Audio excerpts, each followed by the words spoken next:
welcome to the NewsX Sunday Guardian Roundtable. Well, this week we're going to be taking a look at the elections in the South with a special emphasis on the state of Tamil Nadu. Is it as simple as it looks? Is there going to be a sweep for the DMK and the Congress, or is the AIDMK actually putting up a fight? Because there are rumors of the fact that EPS has got his act together. Why did Shashikala back out? What is the BJP and the Congress doing? These are some of the questions we'll be discussing in today's roundtable, and also taking a look at the neighboring states also, at Kerala and Puducherry. Joining me on the roundtable is Vijay Shankar. He is the editor Frontline. We have Mr. Paneer Selvan. He is the reader's editor at The Hindu. And Mr. Sumant C. Raman. He is an anchor and a very familiar face on television shows and a columnist.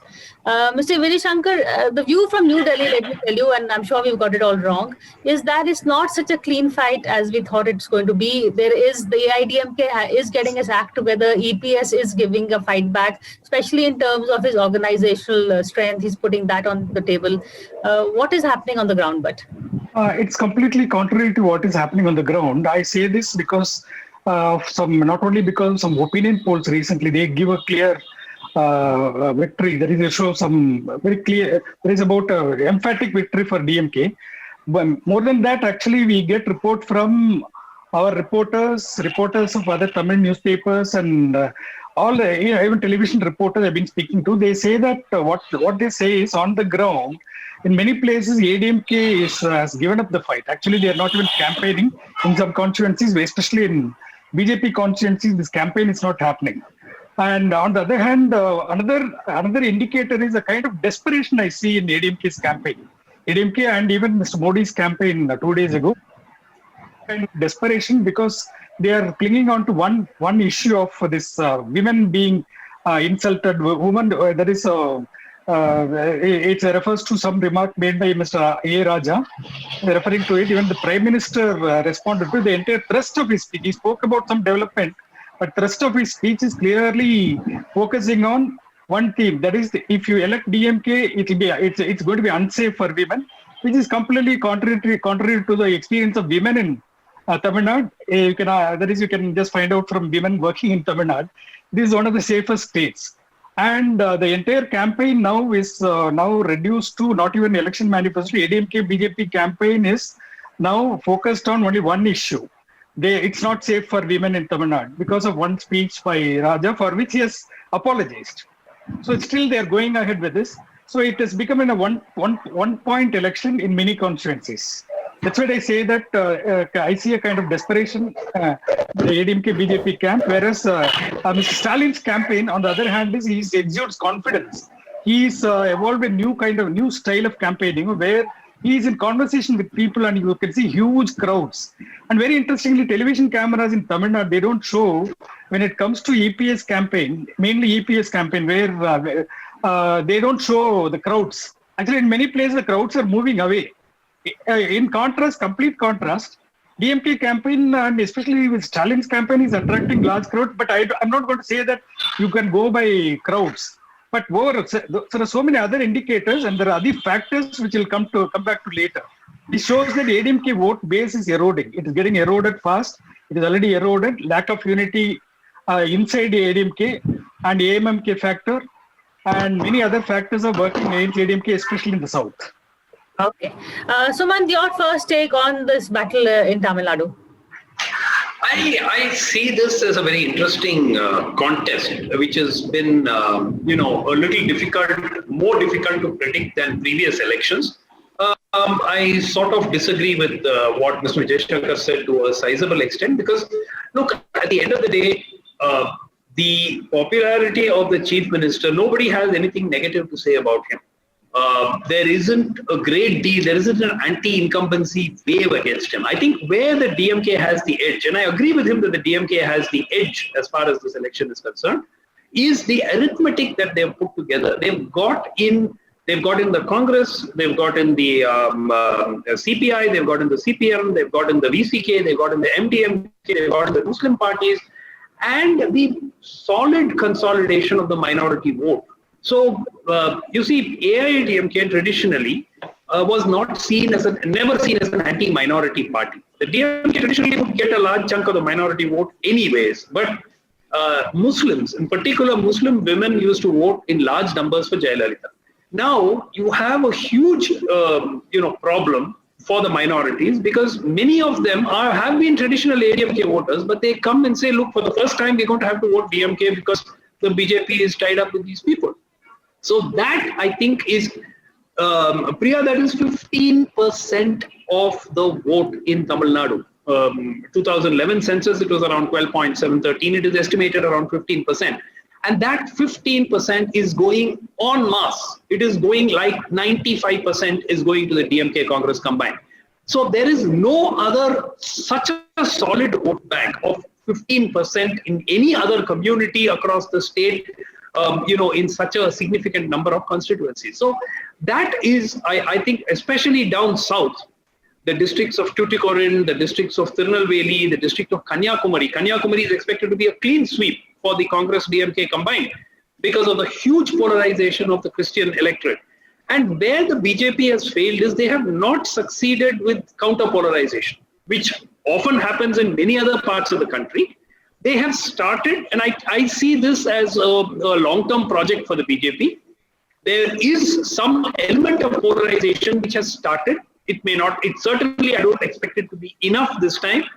But honestly, I don't see a rout of the AIADMK. I see them, as I was saying, possibly we could have a repeat of the 2016 result, but in reverse, where the DMK gets 135 to 140 seats and the AIADMK ends up with 70 or 80 odd seats.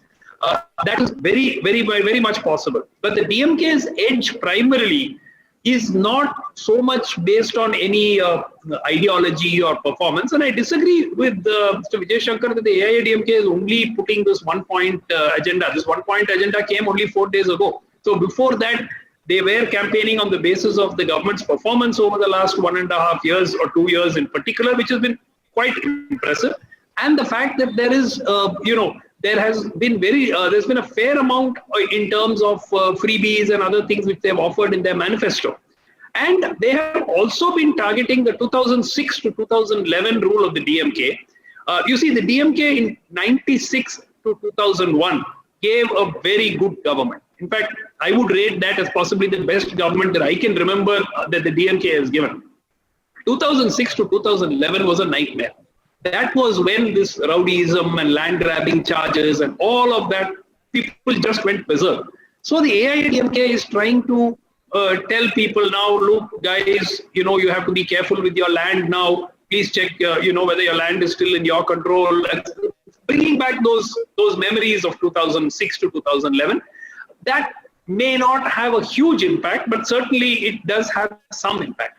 Overall, I would say that the DMK has the edge, very likely to form the next government, but I don't expect a complete implosion or rout of the AIADMK.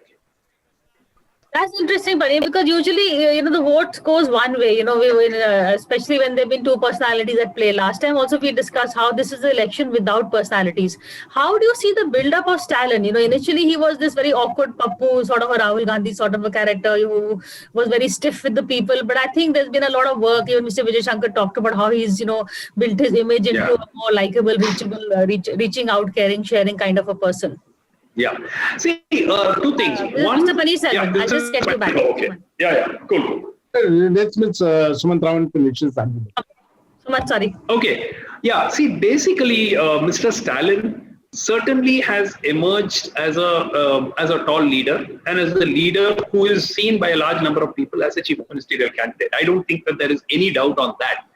Yes, the gaffes haven't stopped, the memes haven't stopped, and he does have a problem, when he's has to make speeches extempore. That is really something that is of concern. That will be of concern to the DMK also at some stage. And we see that he's brought in his son as the heir apparent very clearly. Mr. Udayanithi Stalin is for all practical purposes he would be the number 2 in the party. Though it is awkward for an election to anoint him as a formal number 2 because of the dynastic charge that would stick. But for all practical purposes, everybody in the DMK knows that he is going to succeed his father as head of the party. Now, the issue is Mr. Stalin's personality is not really the one that is, I think, dramatically swinging this election. I think two things. The BJP the anti-BJP sentiment that has been, created in this state over the last so many years, particularly since 2014, that is really where the AIADMK is really hurting. And, but for the BJP, you never know what the result may have been. That's very interesting. I'll come back to that thought later. But Mr. Paneerselvan, your first thoughts on the DMK campaign? I have been looking at the state results from 1952 onwards. One thing which the state has been very clear is to give a decisive mandate. The only time they never gave a decisive mandate was in 1952, in which actually centre manipulated and Mr. Rajaji emerged as a chief minister. It was due to the first set of defections. It was a defection of Manikya Nayakar and Ramasamy Padayachi. After 52, the state had never given a fractured mandate. The mandate has been very, very clear and it has been decisive. Whether it is for Kamaraj in 57 or in 62, or whether it is for the DMK in 67 and 71, or whether it is for MG Ramachandran for the 3 subsequent elections, or for the DMK again in 89, 96, and in 2001. Even in 2001, though the DMK is called the minority government, his friend got 2/3 majority. The DMK-led friend got 2/3 majority. That's what people can do. People can only give comfortable majority to the formation. Therefore, I don't see that there's going to be a neck-to-neck battle. That never happened in this state. And if the popular consensus is that DMK is having an edge, it means a decisive edge. Because I think that the collective idea of the state is not to permit manipulative forces to derail the people's mandate. That has been neatly embedded within the political consciousness of the state. If there was not that case, we could have seen some division in some election. From 57, it has been consistent. And it's very, very important to understand 57 because 57 was the first election after the linguistic reorganization of the states, which means we are talking about one continuity ever since the present geographical entity called Tamil Nadu emerged. That is one. And second is the question of anti-incumbency. Anti-incumbency sometimes has been articulated in the streets and sometimes it is an extremely silent manifestation. There is no dipstick for anybody to really measure the anti-incumbency. For instance, how can we understand the 2019 election? 2019, what led to such a landslide victory for the DMK? Because the run-up to the elections, even the survey said it has been a close fight in quite a lot of constituencies. But when the results came in, the gap was nearly 4 to 5 lakhs votes in many constituencies. North Madras was nearly 5.2 lakh votes. Therefore, barring 2 constituencies, Katpadi, which was a narrow margin for the DMK candidate, and Teni, where the AIADMK candidate won. In other constituencies, the margin was so huge. And this huge margin was never captured by any of the psephologists till that point of time. So what was the reason? The reason is people have changed. That is, people don't express their disenchantment too easily. They express themselves in a decisive manner. That's a reason I'm not really sure when people are saying that they are not able to measure the disenchantment. Because we don't have the tool to go and measure this disenchantment. If that such a tool or such a barometer is available, it would have been easier. But the fact is, as a journalist, we have to agree that we really don't have a barometer to measure the disenchantment. Mr. Vijay Shankar, is the BJP also proving to be I know you want to come in on other things, but also this fact of the BJP as an alliance partner, is it proving to be a big handicap? No, here actually what has happened the last 5 years after Jayalalitha's demise, what has happened is Jayalalitha at least resisted some of the central schemes. She was openly against NEET. So many other things. And Mr. Sumant Raman misses one important difference. See, the CAA protest in Tamil Nadu, anti-CAA protests were massive.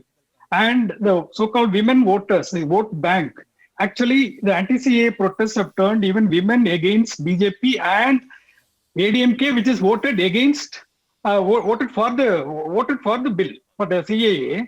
Very interestingly, only one indicator. In ADMK manifesto, they say that they will ask the central government to roll back CAA. What is a compulsion? So there is pressure from they sense that minority community vote. See, I don't believe in this vote bank theory, but in this case, there is an emotional issue of CAA protest that has changed the entire discourse in the last. That is the difference between last election. Don't go by statistics; do not work most of the time. So this is an important factor. And one more point is the ADMK and BJP in Tamil Nadu. They don't see it as two different parties. Complete surrender. That's what people say. There are so many instances. I don't have the time. On so many issues, even on issues in which Jayalalitha put up a fight. Modi, once Modi, last 2019 or before that election, she said it's a fight between Modi and the lady. The latest, in the last 2 years ago, one ADMK minister said Modi is her daddy. That is a kind of complete surrender. So that changed. The situation has changed post Jayalalitha. You cannot go with old theories about this, about a Muslim vote bank and a Christian vote bank. And one more factor is Coimbatore. What happened in Coimbatore yesterday when Adityanath Yogi was there? The kind of provocation they made? They just, one mob of motorcycle-borne mob with saffron flags. They went and threatened Muslim shops near town hall area. Why? What is the need? Why Yogi Adityanath said Tamil Nadu should be turned into another UP. So this looks like a reversal. Why one chief minister visits a state? Why should you go and provoke Muslims? And they raise provocative slogans in front of mosques. What is the need for it? So that now they want to polarize votes in Coimbatore, which is the pattern, the BJP's pattern. No, so now that is a major factor here. So minority vote yesterday, whatever little vote that would have gone to ADMK would have turned against. That's what people from writers, writer friends from Coimbatore say that. There might have been some 5,000, 6,000, total 35,000 votes Muslims in Coimbatore. Maybe 3,000, 5,000 votes would have gone to ADMK or Kamala Hassan. Now, after this yesterday's provocation, now it will go again completely in favor of DMK. That's what they say. And there are other factors. When I say that there is going to be a clean sweep for DMK in the south, it's not only Mr. Sumant is highlighting only the religious divide. You know what is happening? There are 3 or 4 factors. One, AMMK. Shashikala has withdrawn, but I think it looks like a tactical withdrawal. Her party, the AMMK, is working all out, going all out, and their only slogan is defeat ADMK. Though Dinagaran keeps saying that DMK is our enemy, they are working on the ground to defeat DMK. There is a kind of personal revenge also is involved for Shashikala. Because she made EPS the chief minister, but finally he turned against her. One factor. Then 1 year reservation is another issue. 1 year reservation, what has happened? MBC, within MBC quota, 10%, 10.5% is given to 1 year. What is happening is, within this MBC, there are 2 other communities, denotified communities and other MBCs. Now they are going to lose out, and there are protests in South. People have hoisted black flags set up with so Mukulator. Mainly Mukulator. And Mukulator formed the base of AMMK. So that is eroding ADMK vote in the south. And one more factor, the same ADMK, which is a manifesto, another issue has provoked people in the south, because there is a traditional rivalry between Devendra Kulavela, the Dalit community, and Tevas. That is the tradition. 1990, there were big riots. But ADMK has promised that the Madurai airport will be renamed after Muthuramalinga Tevar. This has angered Devendra Kulavela. So these 4, 5 factors are completely eroding ADMK's vote bank. So this is my theory. And in the northern district, what's happening is, even within the 1 year community, already even 2019, it was proved that 1 year community, even PMK, the 1 year party, has lost its base. They couldn't win a single seat. Even Anbumani lost badly. And within the 1 year community, even this 10.5 reservation, because among MBCs, 1 years are the strongest community, slightly above others. And they are bound to lose. And yesterday, because of the fear, the deputy chief minister says it's only a temporary measure, the reservation. This has created a lot of resentment even within the one-year community. This is what our reporters say from the ground. This old equation of 1 year's voting for PMK, as it is getting eroded over a period. It has been proven with statistics. So all these factors show that they are very clear. And Stalin is, I don't know, Mr. Sumant, I don't know if he's watching television nowadays, because it's very clearly Stalin's conversation style is actually striking a chord. It is very clear. I need not say that. You can watch it for yourself. There is no hesitation. He is beautifully putting across price rise and anti-CAA, and he's asking EPS one question. Can you have promised that you will ask the central government to revoke? When Modi comes, tomorrow Mr. Modi comes there. So will you ask Mr. Modi on the stage to revoke CAA? So these factors have to be taken. Some old theories don't work. So Let someone come in on this now. Yeah. Okay. First of all, you have to hand it to Prashant Kishore. They have run, IPAC has run quite a brilliant thing. Much of it has, much of what they've been saying. For instance, today's almost all the major papers today carried an ad of the DMK, a full page ad, which was on the front page.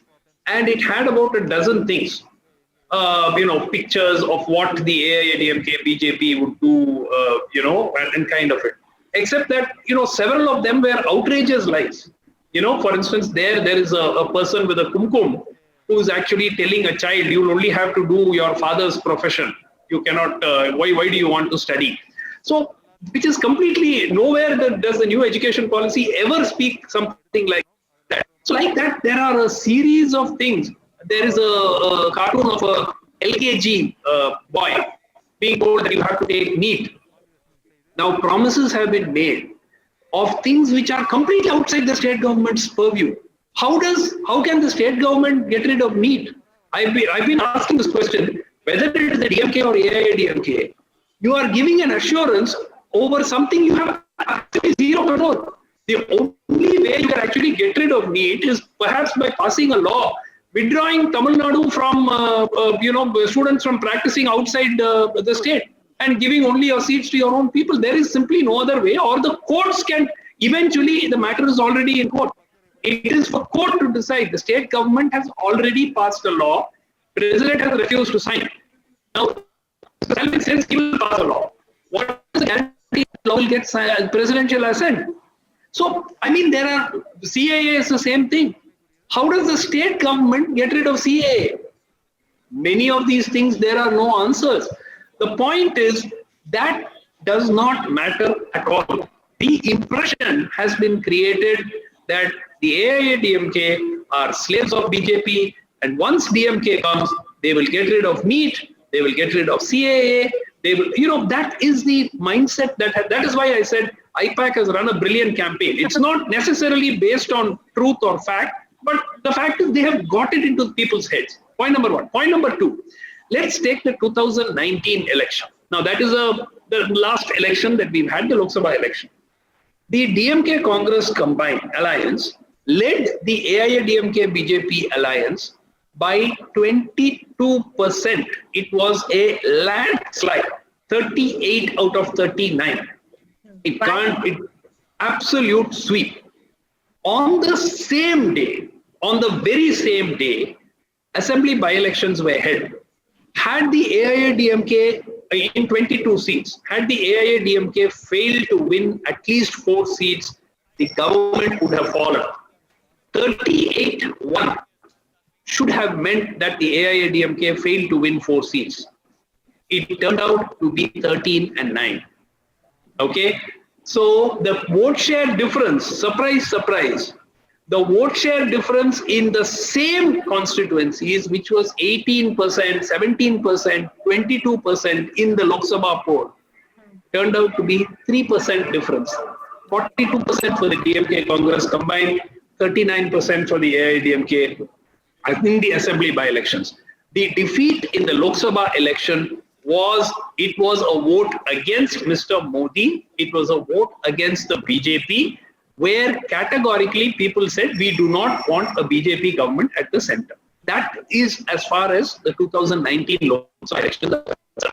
2021, because I know that for the fact that we have this data which objectively tells us that when the voter was asked, who do you want at the state level, they were a little more favorably inclined. Overall, yes, they were more favorably inclined towards the DMK Congress combined, but the margin was between 20 and 3. There is a very significant difference.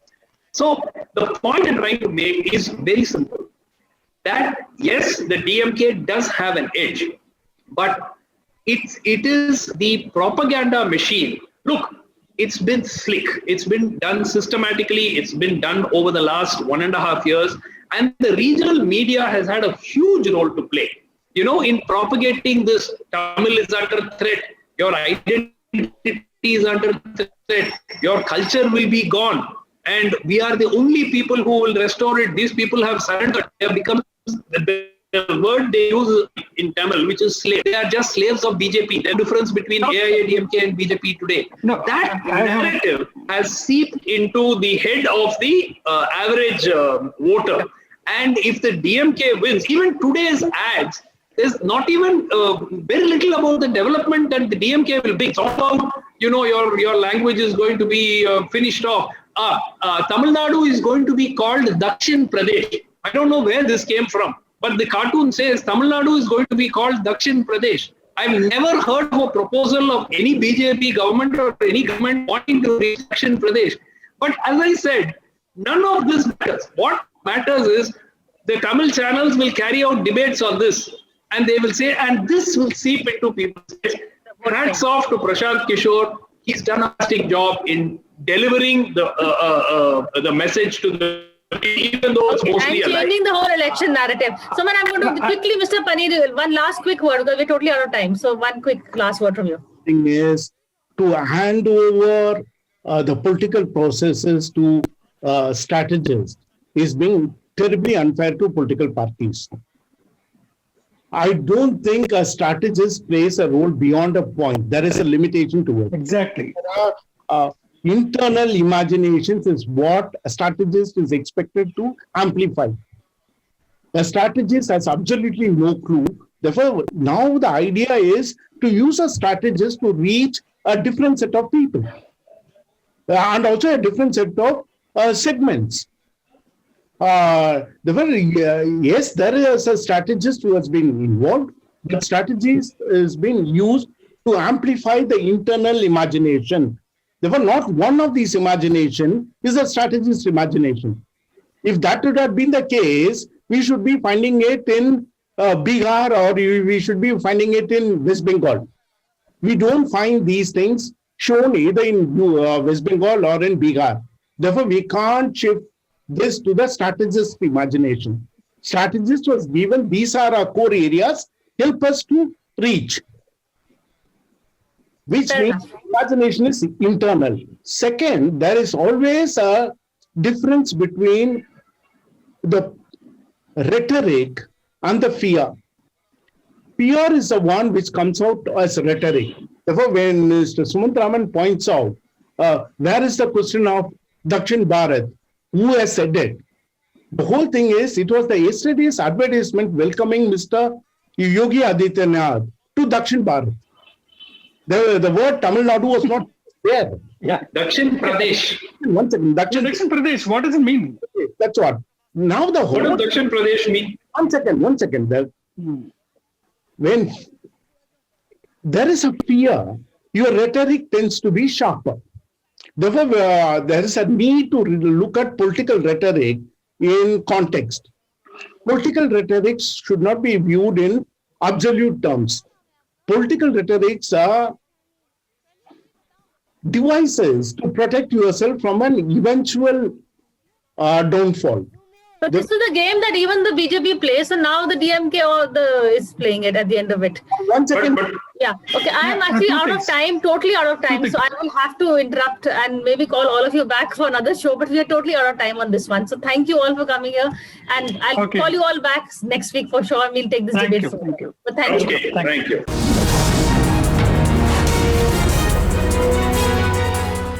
For more such videos, subscribe to the NewsX YouTube channel, hit the bell icon.